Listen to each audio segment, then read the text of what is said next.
अहिल्यानगर जिल्ह्यातील पाणी प्रश्नावर मंत्री गुलाबराव पाटील यांच्यासमवेत आमदार सत्यजित तांबेंची बैठक. जलजीवन मिशनच्या कामांना गती देणार, मंत्री महोदयांचे आश्वासन.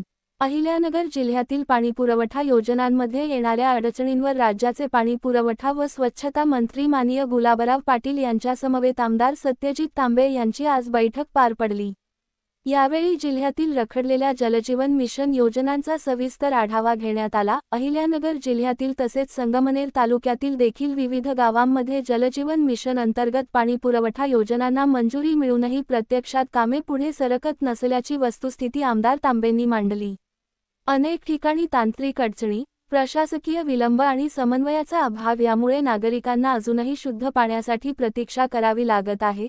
याबाबत बोलताना तांबे म्हणाले की अहिल्यानगर जिल्ह्यातील पाणीपुरवठा योजनांमध्ये येणाऱ्या अडचणींवर मी यापूर्वीच 9 जुलै 2025 रोजी पावसाळी अधिवेशनात सभागृहात आवाज उठवला होता.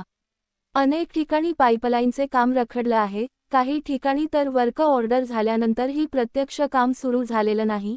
या विषयावर मी सातत्याने पाठपुरावा करतोय. आजच्या बैठकीत त्यांनी जिल्ह्यातील परिस्थिती वास्तववादी पद्धतीने मांडत, पाणी हा मूलभूत प्रश्न आहे, याकडे विलंब न करता गांभीर्याने लक्ष देणे आवश्यक आहे, अशी ठाम भूमिका घेतली आहे.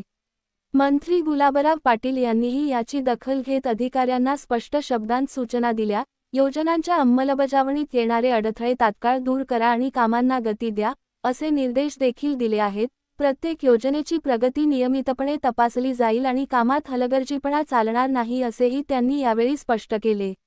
या बैठकीस अहिल्यानगर जिल्हा परिषदेचे मुख्य कार्यकारी अधिकारी CEO आनंद भंडारी यांच्यासह पाणीपुरवठा विभागातील अधिकारी उपस्थित होते. आमदार सत्यजित तांबेंमुळे जिल्ह्यातील पाणीप्रश्न पुन्हा एकदा केंद्रस्थानी.